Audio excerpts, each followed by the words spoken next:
Olivier Lascar est ingénieur de formation. Il travaille comme journaliste depuis 15 ans. Il a été pigiste pour eux égale M6, journaliste papier pour Sciences et Vie Junior. Depuis 2 ans, il est à Sciences et Avenir, rédacteur en chef du pôle digital, 10 papiers par jour sur le site web. Et il va essayer de nous situer un peu la transition, enfin, les problèmes que pose la transition papier électronique dans la transmission de la science. Bonjour à tous. Pour commencer, merci Monsieur Bidot de me permettre de m'exprimer aujourd'hui au nom de la rédaction et au nom de Dominique Leglu, qui est la directrice de la rédaction de Sciences et Avenir. Donc effectivement, moi je ne suis pas quelqu'un du web à l'origine. J'ai commencé à travailler il y a une quinzaine d'années. Internet était déjà là, mais au sein des rédactions, c'était très embryonnaire. Donc j'ai commencé après mes études d'ingénieur, je suis devenu pigiste. J'ai fait des sujets télé, j'ai intégré une rédaction papier et j'ai assisté en direct, si je puis dire, au début de la transition vers le média numérique. Donc depuis 2 ans, en intégrant la rédaction de Sciences et Avenir, je suis devenu le rédacteur en chef de ce qu'on a appelé là-bas, de ce qu'on appelle dans le groupe du Nouvel Ops, puisque Sciences et Avenir appartient au groupe du Nouvel Ops. Je suis devenu le responsable du pôle digital. Alors, quelques mots peut-être sur Sciences et Avenir. Sciences et Avenir, c'est un mensuel de vulgarisation scientifique qui existe depuis 1947.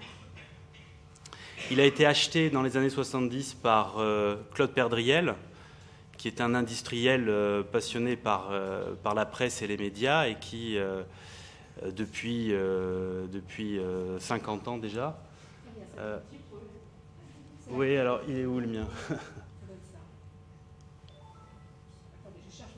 Je pense que c'est le Sciences et Médias, peut-être, non? 2 crans en dessous? Non, alors c'est celui qui est tout en haut, peut-être. Voilà. Et alors pour basculer d'une diapo à l'autre, j'utilise ça, c'est ça?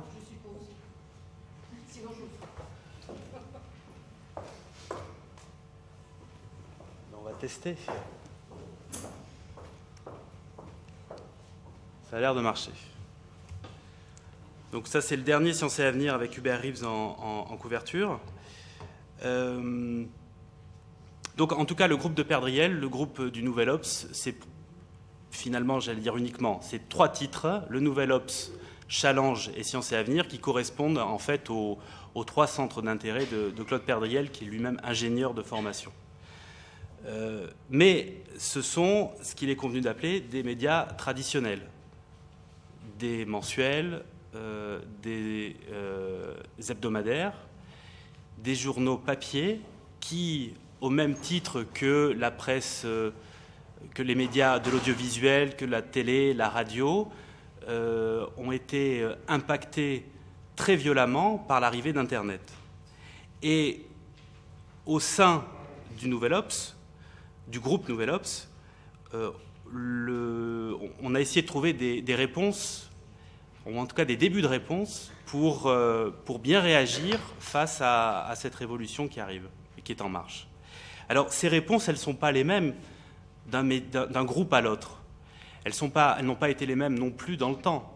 Quand j'ai commencé, moi, il y a une quinzaine d'années, et que les sites Internet ont commencé à se développer, quand les journaux ont commencé à se doter de sites Internet, c'était souvent vu un petit peu comme... on ne les mettait pas à la cave, mais presque, quoi. Hein. C'était un peu le sous-média. Les sites étaient souvent gérés à l'extérieur de la rédaction, sous-traités. On se posait même parfois la question de savoir si ils devaient être animés par des journalistes ou par des gens du marketing. C'est-à-dire que longtemps, on a considéré les sites web des journaux comme de simples plaquettes publicitaires pour soutenir la diffusion des médias historiques. Je pense qu'aujourd'hui, on n'en est plus là du tout. Et il se doit de trouver de nouvelles réponses, puisque face aux médias traditionnels, les médias du web ont en plus pris des physionomies très différentes. On parle de sites web, mais il y a aussi les portails d'infos, qui regroupe différents sites. Il y a les réseaux sociaux qui ont explosé depuis 2007 et qui ont révolutionné complètement les pratiques et les usages. Il y a les blogs. Donc comment faire quand on se retrouve dans une situation comme celle-là? C'est un moment historique. Alors c'est un moment historique qui m'a évoqué une interview qu'on a passée récemment dans le magazine, à la fois dans le magazine papier et sur Internet. On a interviewé un spécialiste du web, un professeur d'Oxford, qui nous a parlé à propos du moment que l'on vit, d'un moment Gutenberg. C'est-à-dire que à l'époque, à la fin du XVe, quand l'imprimerie s'est développée, la quantité d'informations a doublé en 50 ans, du fait de la diffusion évidemment des livres. Aujourd'hui, cette quantité d'informations, elle double tous les 2 ans en moyenne. Donc comment on fait? Alors encore une fois, tous les groupes vont essayer d'apporter des réponses différentes. Au sein du groupe du Nouvel Obs, ça s'est traduit par de profondes modifications dans la vie des rédactions. Ce que je vais dire est vrai pour Sciences et Avenir, mais ça l'est aussi pour l'Obs et Challenge. Maintenant, Sciences et Avenir, ce n'est plus simplement un mensuel papier. Sciences et Avenir, c'est un titre, c'est une marque qui est dirigée par la directrice de la rédaction, Dominique Leglu. Mais à l'intérieur de Sciences et Avenir, aujourd'hui, cohabitent dans le même lieu géographique 3 pôles distincts. Il y a le mensuel historique, qui est la colonne vertébrale du titre, qui est dirigée par sa rédactrice en chef. Il y a le hors-série qui sort tous les 2 mois. Et il y a maintenant le pôle digital. Et ce pôle digital, il est vraiment installé physiquement au sein de la rédaction. Comme le disait M. Bidault tout à l'heure, il a un rythme qui est différent du mensuel, puisque notre site web, il est alimenté tous les jours sur le rythme d'un quotidien. 10 papiers différents sont publiés. Ça pose évidemment la question de l'organisation et de comment on alimente un site comme celui-là. Parce que quand on parle d'Internet, il y a souvent un grief qui est formulé à l'encontre d'Internet, c'est la qualité de l'information qu'on y trouve. Est-ce qu'on peut se fier à ce qu'on lit sur le web? Tout dépend du site où on le lit, évidemment. Est-ce que c'est sourcé? Est-ce que ça ne l'est pas? Qui écrit les textes?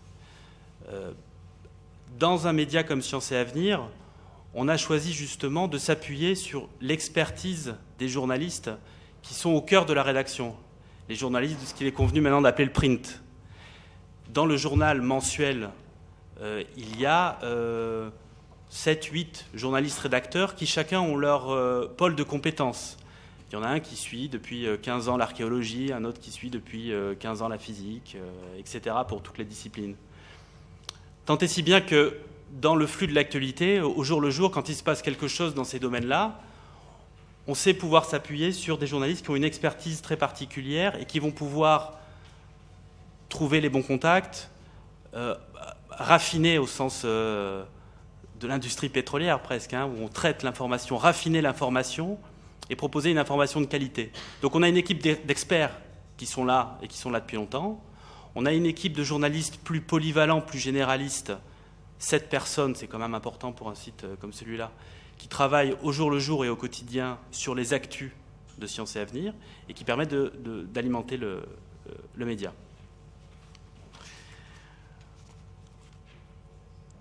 Donc c'est une réorganisation très importante qui a été décidée il y a 3, 4, 5 ans maximum.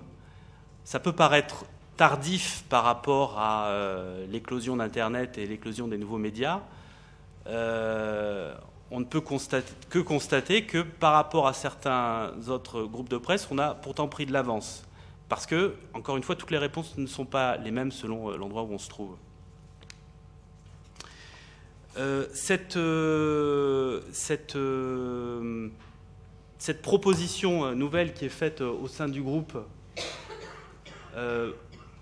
cette proposition nouvelle pour le numérique qui se traduit par ce site web fort et alimenté par de nombreux journalistes, elle a aussi une autre expression qui est celle du magazine en version digitale. Alors qu'est-ce que c'est que le magazine en version digitale? C'est exactement la même chose, c'est la copie conforme du magazine papier, mais c'est un magazine qu'on va acheter sur les plateformes numériques, qu'on va pouvoir télécharger sur son téléphone portable, sur sa tablette, sur son ordinateur. On va se retrouver avec les PDF du journal. Alors, quel intérêt? L'intérêt, c'est que c'est un contenu qui est dit enrichi par des documents, vidéos, des infographies animées, des diaporamas, des plus que par définition on ne peut pas trouver dans le magazine papier. Et qui sont pensés très en amont, parce qu'encore une fois, l'intérêt d'avoir 3 pôles qui cohabitent, qui coexistent, qui travaillent ensemble, c'est de permettre au jour le jour un dialogue qui fait que quand on prévoit un papier de 3 pages sur le bisphénol A dans Sciences et Avenir, on va réfléchir très rapidement à l'infographie animée qui pourrait expliquer le phénomène, comment le bisphénol pourrait être toxique sur l'organisme. On va la faire par les équipes du numérique et on va faire signe dans les pages du journal, par un encadré, par un petit picto, que ce contenu augmenté, enrichi existe et pourra être disponible si on achète, puisque le magazine en version digitale il est payant, si on achète ce contenu.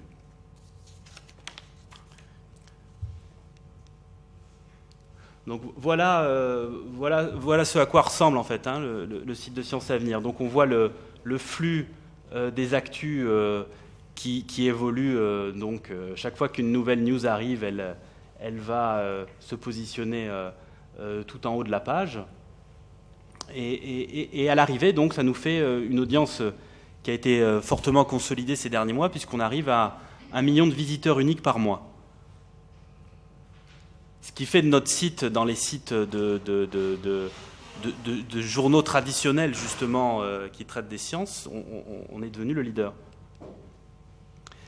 Ça, c'est l'interface, par exemple, de iTunes pour Apple, qui va permettre d'acheter et de télécharger la version digitale de Sciences et Avenir. Et là, par exemple, voilà. Ça, ce sont des captures d'écran. Ce sont des captures des PDF du magazine papier. Et on voit, par exemple, que en bas de certains articles, on va avoir un renvoi vers le contenu enrichi. Donc, le lecteur qui aura acheté le magazine papier va lire ça et va se dire « Tiens, je peux taper cette adresse et avoir accès à quelque chose de plus ». Quand on aura acheté le journal en version PDF, il suffira d'appuyer pour basculer vers le contenu en question.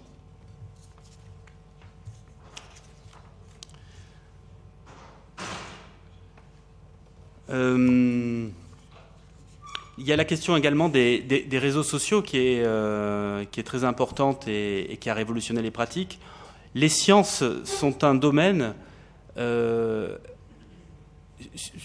sur lequel on peut agréger de très nombreux fans. On le voit avec Sciences et Avenir qui est en train d'arriver à 200 000 fans sur sa page Facebook en un laps de temps vraiment réduit. Et on sent qu'il y a une appétence pour les sciences de la part du public français qui sans doute n'est pas encore satisfait de la façon dont il devrait l'être, puisque quand il y a une offre un peu particulière comme celle-là et un peu soutenue, puisque c'est quand même quelque chose de particulier qui nécessite d'être soutenu. Encore une fois, on est une équipe dédiée qui travaille à ça tous les jours. Quand cet effort-là est fait, on voit que ça prend au niveau du public. Donc il y a un Eldorado, il y a une terre à défricher là.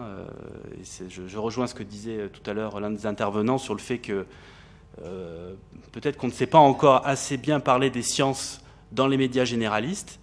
Et ça a généré un manque et une frustration qui ne demandent qu'à être comblés. Alors, je ne sais pas depuis combien de temps je parle, ça peut-être... Non, ça va, je surveille. Parce que je vais peut-être en arriver à quelques mots de conclusion, parce qu'il y a une question très importante qui est celle du modèle économique. Est-ce que tout ça, ça fait un modèle économique ? Parce qu'il faut le financer tout ça, Il y a les salaires des journalistes, il y a ça coûte de l'argent. Alors à l'instant T, non, je ne crois pas que ça forme un modèle économique tout à fait opérationnel. On sent En développant l'audience, petit à petit, j'oserais dire qu'on commence à y arriver, puisque la source principale de rémunération pour un site web gratuit comme celui-là, c'est la publicité. En développant l'audience du site, on développe la possibilité de faire payer les publicités qui passent dessus, sous des formes diverses et variées. Il y a les bandeaux qu'on voyait tout à l'heure en haut du site. Le site est riche de contenus très diversifiés, puisqu'on a des vidéos, on a des infographies. Quand on lance une vidéo ou une infographie, on a des outils pour proposer, c'est souvent pénible pour l'internaute, mais enfin c'est une des façons de financer un site, c'est une des façons de s'assurer qu'un site va perdurer. Donc on sent qu'on est en train de construire quelque chose. Et d'une façon plus, comme dans un billard à 3 bandes, une façon aussi de générer des revenus avec un site web, c'est que quand un site est de qualité, il fait aussi de la publicité à sa marque et il permettra peut-être de faire venir vers le magazine papier ou digital, puisque les deux sont payants, il permettra peut-être de faire venir des lecteurs qui ne le connaissent pas, qui ne le lisent pas. Voilà, au premier chef, parce qu'on a constaté que les lecteurs ne sont pas les mêmes. Le lecteur de Sciences et Avenir, du mensuel Sciences et Avenir, on sait qu'il a en moyenne 45 ans. Le lecteur du site, il a 35 ans. Donc on espère pouvoir comme ça faire venir une nouvelle génération de lecteurs.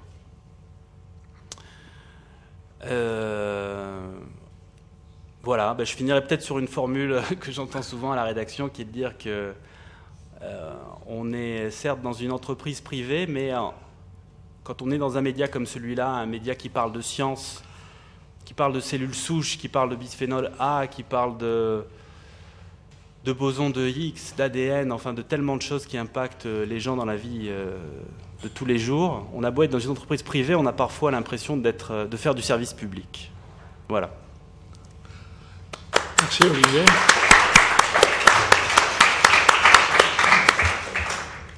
On a 10 minutes pour des questions. Il y a des micros.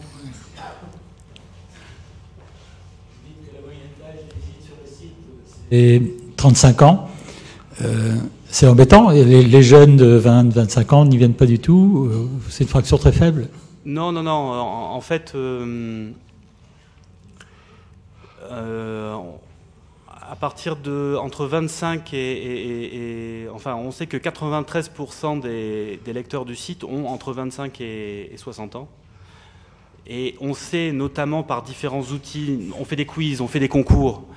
Et par l'intermédiaire de ce type de jeu, on demande aux lecteurs de laisser un email, de laisser quelques lignes pour se définir. Et on sait qu'on a une part importante du lectorat qui est assez jeune. C'est la génération un peu aussi des E égale M6, c'est pas sorcier, c'est des gens qui ont pris l'habitude d'entendre parler de la science d'une certaine façon. Moi, je viens de Sciences et Vie Junior, j'ai aussi un goût pour parler des sciences d'une certaine façon, hein, où on va... L'idée n'est pas d'abêtir les choses ou de les trahir, mais c'est d'avoir une vulgarisation suffisamment fluide et souple pour que tout un chacun puisse y trouver ses petits. Alors, souvent on dit que c'est fait pour les plus jeunes, ce type de travail, mais on se rend compte, et on s'en rendait compte à Sciences et Vie Junior, que énormément d'adultes et de parents prenaient beaucoup de plaisir à lire ce type de prose. Okay. D'autres questions? Oui.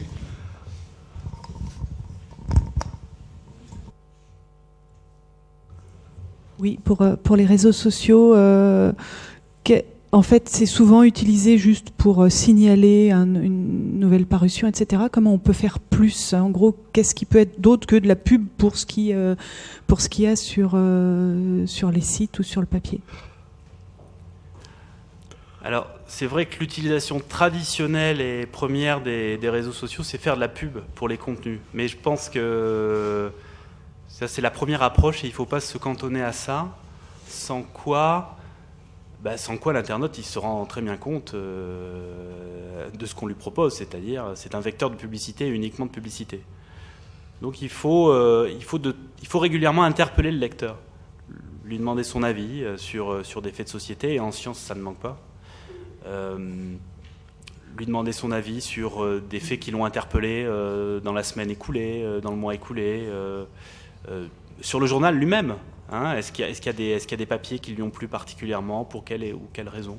Donc les réseaux sociaux doivent servir à construire une communauté de personnes qui sont liées par un goût commun et qui peuvent interagir au besoin. On se rend compte sur la page Facebook par exemple de Sciences Avenir, où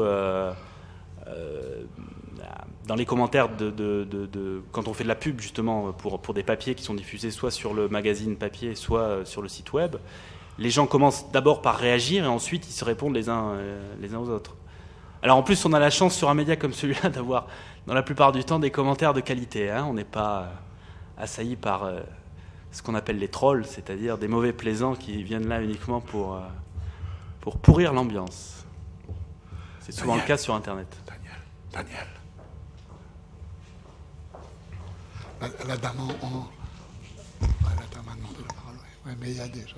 Bonjour, moi j'avais une question. Je voudrais savoir comment vous faites le choix par rapport aux articles qui sont publiés sur le site gratuit et les articles que vous choisissez de mettre plutôt dans le journal.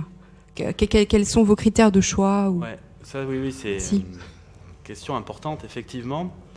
Alors, quand on travaille sur le site web d'un mensuel, ça permet déjà de répondre un petit peu à cette question. Ce que je veux dire par là, c'est que quand on est sur le site web d'un quotidien, on travaille, le papier et le numérique travaillent au même rythme. Donc là, il peut y avoir des questions de cannibalisation, qui fait quoi, est-ce qu'on ne donne pas gratuitement des contenus qu'on devrait normalement donner dans le magazine papier? Bon. Quand on travaille sur le site web d'un mensuel, comme c'est le cas pour Sciences et Avenir, on n'est pas dans la même temporalité. Le site web, il va fonctionner plus un petit peu à la façon d'un poisson pilote. On va... Alors d'abord, on va traiter de sujets qui sont dans l'actualité des sciences, parce qu'on va regarder Nature, Science, enfin les revues primaires. On va réagir sur les sujets qui nous parlent. Ça, c'est un premier axe de choix. Le deuxième, c'est qu'on va parler de l'actualité dont parlent tous les grands médias, mais sous l'angle des sciences. Quand, par exemple, bon, là, à l'occasion des Nobel, très naturellement, on va parler des Nobel, mais on va en parler d'une façon plus didactique. On va davantage parler de la recherche des chercheurs qui sont primés que des chercheurs eux-mêmes, ce qui va être fait par les médias généralistes. Mais parler aussi de l'actu généraliste sous l'angle des sciences, c'est par exemple quand il y a eu le scandale des lasagnes au cheval il y a quelques mois, tout le monde en a parlé. Nous, on a fait une infographie numérique et vidéo pour expliquer comment des tests ADN sur des lasagnes permettaient de déterminer qu'elles étaient faites à partir de viande de cheval et pas de viande de bœuf. Bon, ça, c'est expliqué nulle part. Par contre, on peut se poser la question, c'est suffisamment intriguant. Voilà, là, on se positionne sur ce type d'endroit. Donc, nos articles à nous vont être plus dans le show, dans l'actu. Ils vont être plus courts, ce qui ne veut pas dire qu'ils le sont tous. Il y a des articles longs aussi sur Internet. Hein. Internet n'est pas, à mon avis, le lieu de la brève et de l'article télégraphique. Je crois que ça, c'est pas vrai, c'est une fausse idée. Il y a des articles longs aussi sur le web. Mais on est plus dans ce qui s'est passé dans les 48 dernières heures. Après, le magazine papier, lui, ça va davantage être le temps de l'analyse. Les papiers sont plus longs. Dans l'écume de l'actualité, il y a des choses qui auront surnagé, il y en a d'autres qui vont couler. On va se rendre compte, quand on fait le sommaire d'un mensuel, finalement, c'est pas très pertinent d'en parler. Voilà, donc ce sont deux mécaniques quand même différentes, mais qui se répondent, encore une fois, qui se répondent parce que, comme je le disais tout à l'heure, les journalistes du print, parce qu'ils ont une expertise, vont faire des papiers pour le web quand il se passe quelque chose à un jour donné sur une question. Mais nos articles du web sont aussi repris dans le magazine papier. Il y a dans le magazine papier toute une partie qui s'appelle le décryptage, qui existe là depuis toujours en fait, mais dont la vocation est de parler de sujets qui ont eu lieu dans le mois écoulé au moment où on achète le journal. Et donc par définition, ce sont des papiers que nous on a traités sur Internet. Donc voilà, c'est cette bonne. Bon, j'espère avoir répondu à votre question. Daniel. Merci. Oui, je voudrais poser une question par rapport à votre audience. Vous nous avez indiqué 1 million de vues par mois, ce qui me paraît beaucoup. Comment vous vous situez par rapport aux autres revues? Et deuxièmement, quels sont les sujets qui intéressent le plus vos internautes? Pas les sujets ou les grandes tendances, parce que sujet, ça va être trop réducteur. Ouais.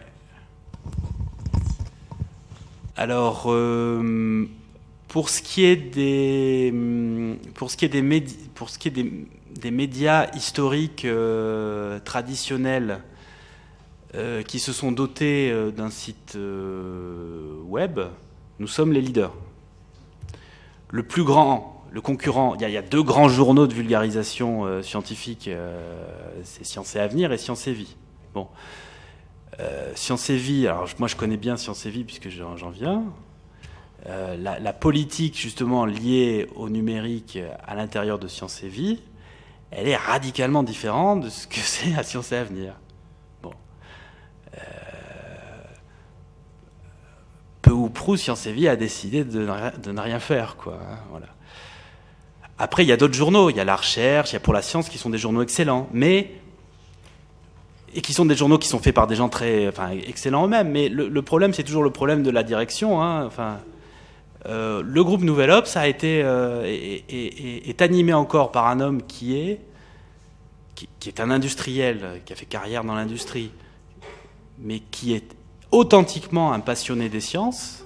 Et Claude Perdriel, moi c'est quelqu'un que je vois régulièrement, il aime ça. Il sait ce qui se fait, il sait ce qui doit se faire. Et quand il a vu ce qui arrivait au niveau d'Internet, il a considéré comme inconcevable de ne pas se doter d'une réponse suffisante. Et donc il a créé les pôles digitaux de tous ces journaux. Il a racheté Rue 89. Alors il a l'habitude de dire que lorsque, à l'avènement de l'automobile, ceux qui ont gagné, ce sont les fabricants de carrosses qui ont acheté des moteurs. Voilà. Alors lui, il s'est doté d'un moteur. Mais pour faire ça, il faut être impliqué, il faut aimer ce qu'on fait. Je pense que c'est son cas. Moi, je ne peux que lui rendre hommage à cet égard. Oui, encore une question. S'il vous plaît, quand vous posez une question, présentez-vous. Ça sera plus facile à exploiter au niveau vidéo. D'accord. Après. Suzanne de Chevenier, du Centre Norbert Elias à Marseille. Je suis sociologue des médias. En fait, vous avez quasiment répondu à la question que j'allais poser là. J'allais simplement l'amplifier un petit peu. Je m'intéressais à ce que vous arrivez à savoir de vos publics, au-delà de l'âge. Est-ce qu'on sait des choses sur catégories socio-professionnelles, etc. Et comment ça se situe par rapport, par exemple, à Science et Vie, qui avait un public, pour aller vraiment globalement, un peu moins éduqué, un peu moins élevé en strate sociale, si on peut dire. Donc un peu vos sources d'information, puisque vous en saviez en un peu plus large. Sur la comparaison avec Science et Vie, je ne la connais pas très précisément, pour être honnête. Ce que je sais, c'est que les lecteurs de Science et Avenir, ils sont classés majoritairement dans ce que les spécialistes du marketing nomment les CSP++, voilà. Moi, j'ai pas l'habitude d'en parler, donc je fourche. Donc, ce sont des gens, ce sont surtout des hommes, c'est vrai. Et ça, je crois que c'est quelque chose qui s'est accru ces 10 dernières années. C'est-à-dire, mais là, je parle davantage du papier. Il y a une dizaine d'années, le papier, c'était 55% des lecteurs et 45% des lectrices. Aujourd'hui, on est presque à 64% d'hommes. Donc ça aussi, ça pose des questions. On ne fait pas des progrès par rapport à l'inclusion des filles dans le domaine de la science.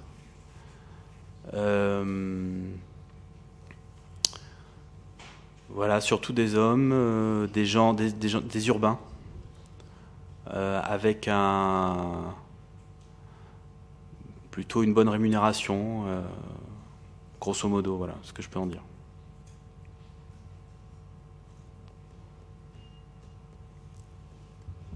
Bien, ok, on va passer à l'orateur suivant en remerciant encore une fois Merci. Olivier.